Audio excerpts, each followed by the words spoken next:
Dreams are my reality, the only kind of real fantasy. Illusions are a common thing. I try to live in dreams. It seems as if it's meant to be.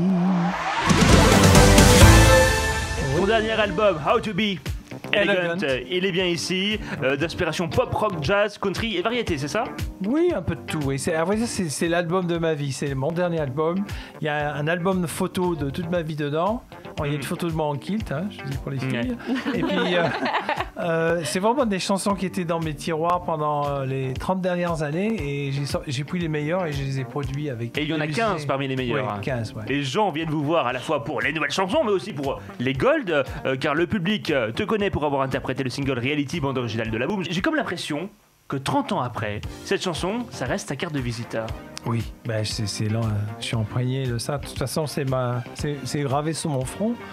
Et puis, je la renie pas parce que c'est une chanson qui est associée à l'amour avec le grand A. L'amour de Sophie Marceau quand elle a 13 ans, c'est pas le sexe. Enfin, il y a sûrement du sexe, mais c'est l'amour qui va durer toujours. Celui dont on rêve toujours d'avoir. L'amour à l'état pur. Anthony. Mais du coup, vous incarniez un peu aussi de la séduction, vous, sur scène dans les années 80 quand vous chantiez ce tube. Oui, enfin, moi j'avais les femmes les cheveux se longs. jetaient sur vous quand même. Hein. Oui, de temps en temps, mais oui, c'est vrai que j'avais un peu le type là du chanteur romantique. Ouais. C'est vrai. Vous avez séduit sur votre chanson, sur votre propre chanson? Oui. Vous avez chopé. Pécho. Pendant que vous chantiez? Bah non. On peut chanter et trouver l'amour par la même occasion. Non, mais c'est vrai que c'est surtout en Italie où j'ai vu que ça faisait des ravages. Plus qu'en France. En France, il y a une certaine réserve. En Italie, non. Ouais, mais c'est vrai que c'était. Par contre, bon, après, j'avais cette image-là. Mais si vous voulez, moi, je me plains pas. La chanson, elle vieillit bien parce que le film a bien vieilli. Le film est toujours d'actualité, toujours bien. Il y a plusieurs générations qui sont représentées dans le film. Et il repasse constamment à la télé, sans compter les toujours rediffusé. Ouais. Alors, sur Reality, un numéro 1 dans 15 pays, 8 millions de disques vendus, en Europe, en Asie. Tu comptes même plus les fois que tu l'as chanté, j'imagine. Ah non, je compte. Alors ça y est, là, des milliers de fois, au moins. Les dernières fois que j'ai fait ça, c'était sur les grosses tournées. C'était au Stade de France, ça c'était génial. Et au Stade de Lyon et dans les arènes de Nîmes aussi. Alors, il y a eu les stades, il y a aussi l'Olympia. Oui. Et justement, on a récupéré un extrait de tes concerts à l'Olympia. There was something special in the air. Dreams are my reality, a different kind of real fantasy. I dream of loving in the night, and loving you seems right, although it's only fantasy. Super chanson, tu l'as jamais considéré comme un fardeau, dans le sens où les gens et les médias te ramènent toujours à ça? À une époque, oui. Oui, parce que après, j'avais la pression de mon entourage qui me disait il faut faire notre truc, il faut faire notre truc. J'ai dit celui-là, il était gros quand même, ça va être dur de faire mieux. Et finalement, je pense que. Il y a eu d'autres tubes quand même. Peut-être pas de la même envergure. Non, mais il y a eu d'autres. J'ai fait She's Lazy qui a marché en Italie et en Asie. Après, j'ai écrit Talolo Coco, mais c'est pas moi qui l'ai chanté, mais ça a été un bon tube aussi. Mais oui, à un moment, je pense que c'était tellement gros, maintenant, on passe à autre chose. D'ailleurs, Reality, la chanson, elle est encore diffusée à la radio. Non, en publicité télé, radio et télé. Oui. Uber Eats pour pas les citer. C'est ça. Ouais, c'est ça. On peut les citer. C'est incroyable que ce soit d'actualité aujourd'hui, qu'une grande marque comme Uber Eats reprenne. Il y a eu le pain de mie avant. Il y avait un pain de mie très connu aussi avant. Et la pub était sympa parce que c'était pour montrer le moelleux de la pain de mie. Il y avait une personne qui tombait dans une tranche de pain de mie comme un matin. Et je trouvais que c'était beau et sensuel. Mais à vrai dire, nous, on espérait plutôt que ce soit un parfum ou un truc plus classieux, quoi. Mais bon, c'est en bien. fait, sans le film, ça continue à perdurer, la chanson. Oui, bien sûr. Donc ça veut dire que vous touchez des droits d'auteur. Oui. Conséquent? Alors, moi, touche pas de droit d'auteur parce que je suis coproducteur et interprète, mais la musique est signée de Vladimir Cosma. Voilà. Donc, mais j'ai les droits d'interprète et puis j'ai les droits de producteur parce que je suis coproducteur de la chanson. Donc suffisant pour bien vivre. Ça va. Mais j'ai pas besoin de gros moyens moi pour vivre. Vladimir Cosma a révélé combien la chanson lui rapporte chaque année. Il a dit ça, oui, chez mon copain machin. Si c'est un copain machin. Dans la famille Adam. Le cousin machin, mais pas le copain machin. Ça rapporte 250 000 euros par an. C'est ça, oui, mais vous savez, c'est comme l'histoire de Patrick Hernandez. Il y en a, ils disent qu'il gagne 1 000 euros par jour. Et il y a des années, il va gagner ça. Il y a des années, il va pas gagner. C'est pas un truc constant. La Boom, c'est assez constant parce que le film repasse et il y a des pubs. Mais voilà. Lui, il dit que c'est 250 000 euros juste pour les droits SACEM. C'est en dehors des droits publicité, tout ça vient s'ajouter dessus. Oui, mais lui, il a un catalogue énorme. Sûr. Il a Rabbi Jacob, Le Grand Blond, enfin, il a tellement de tubes, je pense qu'il doit pas les compter. D'ailleurs, vous savez, parmi les chansons qui rapportent le plus, il y a comme d'habitude My Way. C'est celle qui vraiment rapporte le plus aujourd'hui. C'est 1 million d'euros par an. Avant, c'était le Boléro de Ravel, qui n'était pas du domaine public. Et l'héritière du Boléro de Ravel, c'était le fils de la femme de ménage de Ravel. C'est incroyable cette histoire. Wow. Et Maxime, vous disiez tout à l'heure 8 millions d'albums vendus. C'était à l'époque, parce qu'il y a 5 ans, on était à 29 millions sur Reality pour Cosma. On va dire, aujourd'hui, si on compte les 40 ans, on est à 29 millions. 29 millions. Est-ce que tu es resté en contact avec les membres du cast de la Boom ? Non, à part Sophie que je croisais de temps en temps dans les aéroports et dans les émissions. J'étais copain aussi avec le petit, le fleuriste, enfin celui qui avait l'appareil, qui roulait une pelle et l'appareil restait coincé.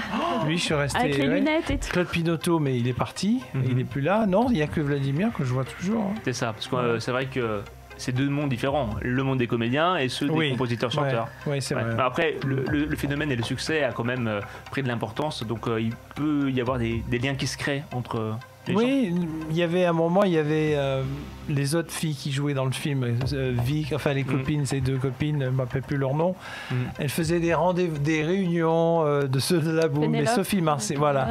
Sophie ne venait pas, et puis bon, personne ne venait. Brigitte Fossé, je l'avais croisée 2 fois au festival d'Avoriaz, qui était un festival de films fantastiques. C'était sympa. Elle est sympa. J'imagine. J'ai lu que tu as vendu plus de 12 millions de disques. Est-ce que tu en as bien profité ? Oui, le fisc aussi. Non, oui. Combien de 12 millions 12 millions, hein. Je sais pas si j'en ai. En tout cas, j'ai pas touché 12 millions d'euros. Ça, je peux vous le dire. C'est bien dommage. Non. Et il aura fallu négocier les contrats. Oui, peut-être.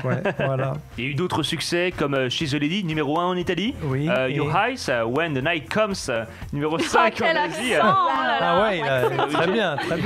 On valide. Et ça, tout se passe quand tu as à peu près 25 ans. Tu gères comment ce tourbillon de succès ? Alors, ils ne sont pas arrivés tous en même temps, heureusement. C'était progressif. Reality, moi j'avais déjà 27 ans, ça faisait déjà 10 ans que j'étais dans le métier, donc j'ai pris ça très cool. Comme moi. Voilà, comme lui. Ça ne m'a pas vraiment monté la tête. Tu avais les pieds sur terre. Oui, à vrai dire, j'avais la tête dans les nuages et les pieds sur terre, comme on dit. Mais à vrai dire, j'attendais ce succès depuis longtemps parce que combien de fois on a fait des chansons, on dit ça y est, ça va être le tube. C'est la bonne. C'était pas le tube parce qu'on n'avait pas la promo ou la chanson n'était pas bonne. Et là, je me suis dit quand même, il y a un film parce que personne n'en voulait dans les maisons de disques comme d'habitude. Les maisons disaient oh non, c'est un slow. Vous savez, c'était l'époque de juste après Saturday Night Fever où il y avait Staying Alive. C'était le disco. Donc on dit c'est une chanson en anglais, c'est un slow. On a eu du mal à trouver une maison de disques. Hein. Ouais.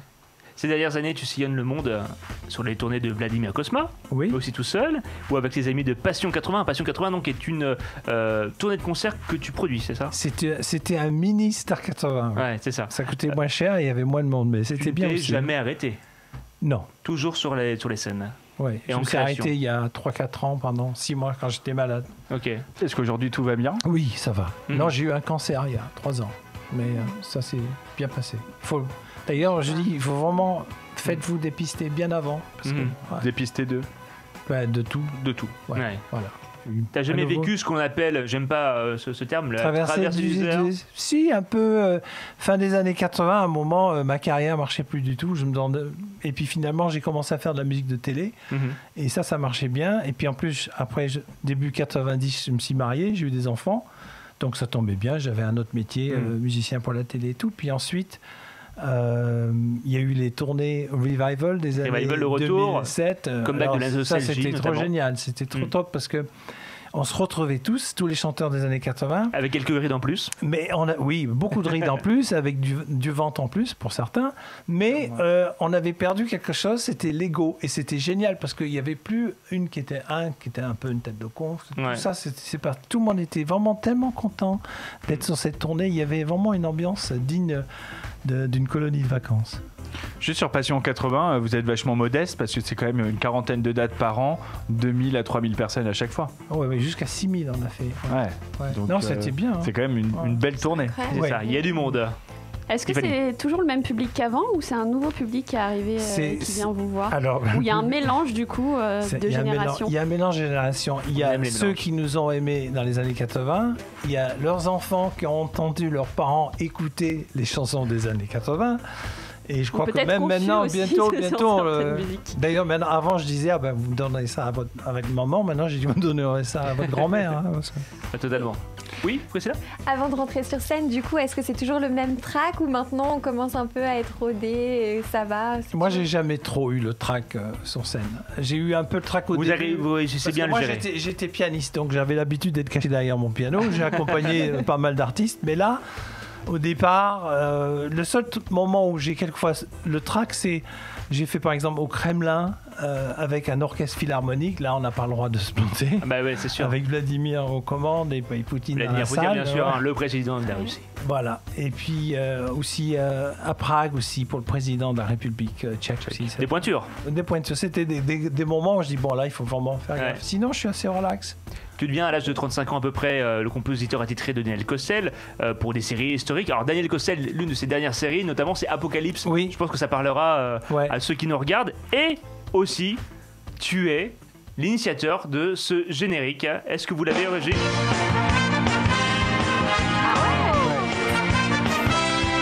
Générique de Miss France. Comment t'en es venu à créer ? Alors ça, c'est un bon hasard parce que comme dans la fin des années 80, ma carrière marchait moins bien, j'ai commencé à me tourner vers des boîtes pour faire de la musique pour la télé. Et j'ai travaillé pour une boîte à Boulogne, on faisait des habillages, des génériques, des trucs comme ça. Et un jour, le directeur de prod, il vient me voir, il me dit voilà, on va produire Miss France cette année, est-ce que tu veux faire la musique? Voilà, c'est tout. Donc il m'a présenté Xavier de Fontenay, avec sa mère, Geneviève. Tout de suite, ça s'est vachement bien passé. Et c'était sur France Télévisions avant, après c'est passé sur TF1. TF1. Et j'ai fait ça pendant 10 ans, c'était top. T'as fait ça pendant 10 ans, dans le sens où le générique, de toute façon, c'est toujours le même. C'est toujours le générique, c'est celui-là de 2000, je crois de 2000, parce que les premières années, chaque fois, on faisait un nouveau générique différent. Vous faisiez évoluer les choses. Anto.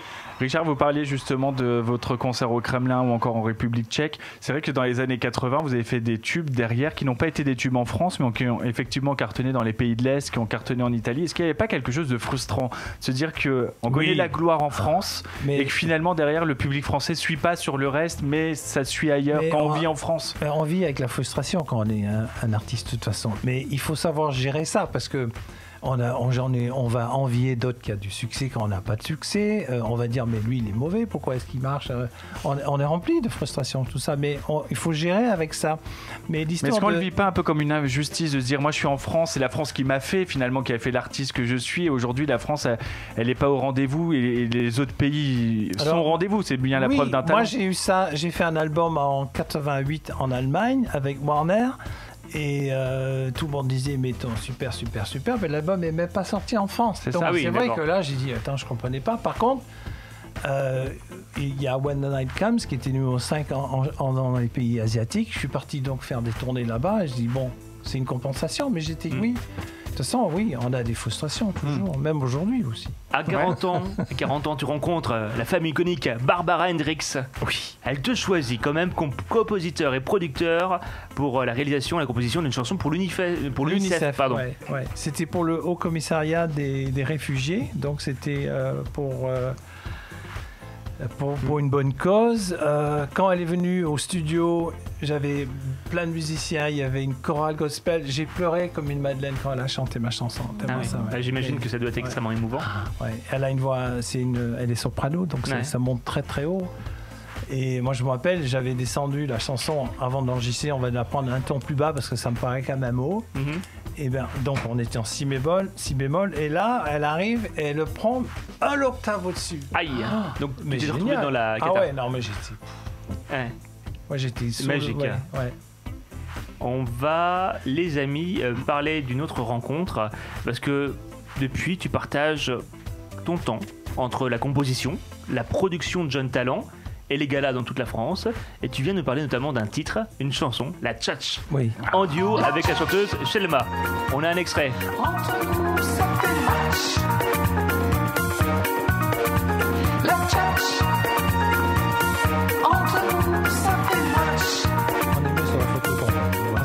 Vous êtes très bien sur la photo, vous êtes très bien en vrai. C'est ça change un peu du genre qu'on a l'habitude d'entendre de votre part. Ben, on va dire, c'est ma copine Shelma qui adore danser la salsa. La salsa, elle danse très très bien. Et pendant le confinement, j'en ai profité pour faire du rangement dans mes disques durs. Et j'ai fait beaucoup, donc on parlait de Miss France, j'avais beaucoup de musique parce que j'ai fait le générique, mais je faisais aussi des musiques pour les défilés. Et donc j'étais en train de faire du rangement sur mes disques. Et elle entend un morceau que j'avais fait, qui avait été refusé par... c'était Glem qui produisait Miss France à l'époque. Ils avaient été refusés, mais ils disaient « Ah, mais ça... c'est dansant. C'est bien, tu devrais en faire un morceau. » Donc j'ai fait une chanson sur un morceau que j'avais fait pour Miss France, mais avec une autre mélodie, mais bien en gardant le groove qu'on aimait. Si tu devais choisir entre chanter, composer et produire, ce serait quoi? Je crois que se chanter, il y a quelque chose de physique qui se passe. On se vide quand on a fini un concert. Et que, en plus, c'est un peu déjà gagné pour nous. On arrive, ils attendent, il va chanter la boum, et on chante la boum, et on le chante bien, on s'applique à le faire bien. Donc c'est déjà gagné, donc c'est assez facile. Mais le moment où on extériorise ça, où on sort et de chanter, c'est quelque chose de sensuel. C'est des vibrations, c'est le son, c'est formidable. Et parallèlement, tu as les gens qui sont à l'écoute. Oui. Donc ça l'émetteur-récepteur est important. Ouais, c'est vrai. As-tu déjà eu des pannes d'inspiration? Oui, bien sûr. Qu'est-ce qui t'inspire aujourd'hui? Le monde aujourd'hui, je me dis toujours avec ce qui se passe en ce moment, ça serait bien de construire un monde meilleur quand on sortira de là. Et de ne pas retourner où on était, surtout sur l'écologie. Est-ce que c'est pas un grand message qu'on nous envoie de l'au-delà en disant « Regardez, vous êtes en train de mettre le feu à la planète comme disait Chirac, il y a la maison qui brûle. C'est un peu ça. Donc c'est un peu l'écologie, l'amour aussi. Moi j'avais sorti une phrase que je trouvais géniale, c'était sur le racisme. Je disais il n'y a que deux races réellement différentes, c'est les hommes et les femmes. Et ils ont été faits pour s'aimer et pas pour se détester. Donc c'est un peu ça, moi, mon inspiration. Quelle est la chose la plus folle que tu aies reçue d'une fan ou d'un fan? On va parler des petites culottes, je sais pas si... Est-ce qu'elles étaient toujours neuves ou propres? J'en étais sûre. Portées. Si, moi j'allais poser la question, alors justement. Le truc le plus fou, non, je crois que c'est... Non, je sais pas les culottes. Et sur scène? Il s'en passe des choses quand même sur scène. Des fleurs, mais on m'a balancé aussi des canettes et des bouteilles. J'avais des mecs jaloux qui étaient Et moi, j'avais fait pas mal d'arts martiaux et je me rappelle une fois, j'ai eu un réflexe, sinon je me prenais une bouteille en plein dans la figure. Ah oui? Ouais. Vous avez eu les bons réflexes au bon moment. It's my reality. Oui, c'est ça. Voilà. Et on passe du tac au tac avec Richard Sanderson. Richard, Boom ou Fiesta? Fiesta. Ah oui. Oui. Parce que Boom, c'est trop adolescent. Fiesta, Fiesta, c'est plus large. Boom, c'est lumière noire, on se roule des pelles. Fiesta, on boit des coups. Puis dans les booms, on buvait pas d'alcool. C'est vrai. Du champomy. Oui, ça n'existait pas, moi, à l'époque. C'était du Fanta. C'est pas bon, le Fanta. Batterie ou accordéon? Alors moi, je joue mieux de la batterie que de l'accordéon. Mais ma mère jouait très bien de l'accordéon. C'est pour ça que je voulais mis en avant. Réalité ou rêve? Rêve. Sophie Marceau ou Station Alma Marceau? Sophie. Chanter. Elle a pris le nom à cause de l'avenue Marceau. Vous savez, c'est assez vrai. Elle était avec Pinotto en voiture et c'est pas son vrai nom. Et elle disait qu'est-ce que je vais prendre comme nom? Et puis Pinotto, il regardait l'avenue Marceau. Tu vas t'appeler Sophie Marceau. Ça vient de là, je ne savais pas. Voilà, comme ça, tu notes. Je note. Alors, on est dans le cinéma. Et Sanderson, c'est ta question? C'est mon vrai nom. D'accord. Cinéma ou série? J'adore les deux, mais en ce moment, je dois dire que je suis sur Netflix, sur les séries. Il y en a des bien, des espagnols. Enfin, il y a les séries espagnoles sont bien. Et, enfin, il y a... Et les compositeurs de ces séries aussi sont... C'est super travail. Alors, je trouve que quand il y a des séries de, par exemple, 5 saisons, pardon, vous vous rendez compte que ça fait 5 fois... c'est comme... 5 fois... Ça fait 50 films. Fois, 8 fois 50 donc, films. le gars, pour faire la musique, pour ça, je m'appelle The Good Wife. La première saison, il est dans un style de musique. La deuxième saison, il est dans un autre style. Et ainsi de suite. Et je crois que c'est ça qu'il faut faire pour pas se lasser. Ouais. Années 80 ou années 2020 ? Années 80. Et ben voilà, Richard Sanderson. Merci beaucoup. Merci à vous. C'était sympa. J'ai plein de questions encore. Vous aviez parlé d'un rêve professionnel de constituer une sorte de rat pack britannique. Oui. Alors déjà, qu'est-ce que c'est ? C'était avec Murray Head et Alain Chamfort. On voulait faire... parce qu'on cherchait des idées pour faire des petits plateaux. Parce que moi, j'étais pas sur Star 80. Chamfort non plus. Et Murray Head non plus. Et on s'est dit, tiens, on va faire un trio qui va s'appeler Gentlemen de la Pop. Et puis finalement, Murray était d'accord. Alain Chamfort était d'accord, mais pas tout de suite. Il fallait attendre. Donc, et finalement, on a trop attendu, ça s'est pas fait. Mais pourquoi pas, hein, j'ai eu Murray Head. Il a eu un petit accident de voiture, mais il va se remettre, je pense, et dans quelques temps, peut-être, pourquoi pas. Bon. Et est-ce que c'est vrai l'info que, comme quoi, vous n'avez pas chanté la bande originale de la Boom 2 parce que vous étiez au Japon ? Oui, c'est vrai. C'est juste pour ça que c'était pas vous. Non, mais ça, c'est une histoire bizarre parce que j'avais sorti cet album, She's a Lady, When I'm in Love, un album qui marchait bien, et le Japon avait décidé de mettre beaucoup d'argent sur leur promo. Et ils m'ont dit, voilà, vous venez tout le mois d'août, et par contre, c'est télé jour et nuit là-bas. Parce que là, c'est intense. Donc moi, j'appelle Vladimir et Claude Pinoteau, parce que Pinoteau m'avait dit que dans la Boom 2, ils allaient me mettre dans le film. Et ça, moi, ça m'intéressait sur scène. On allait me voir. Donc je les appelle, je dis, voilà, on propose un mois. Oui, vas-y. Et Vladimir, oui, vas-y. Et à l'époque, c'était les fax. Et je crois que 10 jours après mon arrivée à Tokyo, je reçois un fax en disant, est-ce que tu peux être là pour le 23 pour tourner une scène, tu vois. Alors moi, j'étais vraiment fou énervé parce que je voulais le faire. Mais là, j'avais signé, et en plus, le Japon, ils avaient investi beaucoup d'argent sur moi, donc je ne pouvais pas. Donc on s'est un peu fâché à ce moment-là. Et Vladimir, c'est dommage, parce que lui, il voulait absolument que ce soit moi.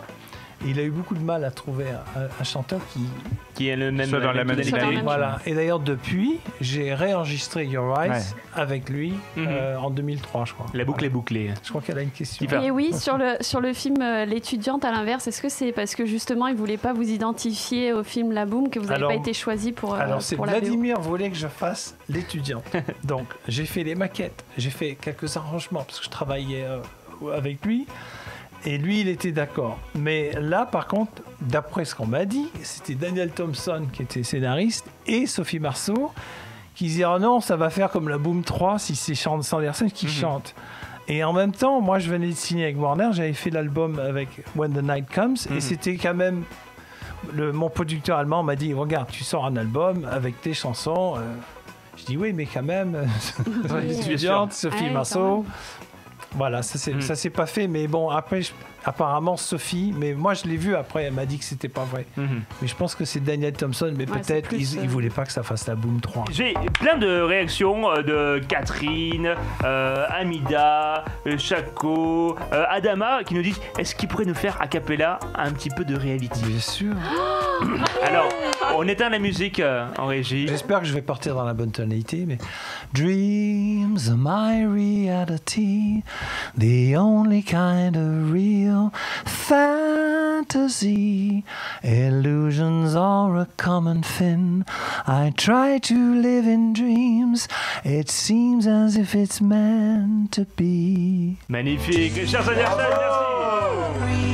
merci. On le rappelle, votre album How to be Elegant et la Tchatch. Et la Tchatch, disponible, la Tchatch qu'on peut trouver bientôt quelque part. Oui, ça sort là. Ça sort très bientôt. Et si on va sur votre chaîne YouTube, je suis convaincu qu'on le trouve. Oui, on le trouve. Il y a des clips très marrants. Il y a un pastiche de James Bond qu'on a fait aussi. Avec un hélicoptère qui poursuit une Porsche et tout, c'était marrant. Mille merci d'être venu, Richard. Merci à vous. Merci à vous.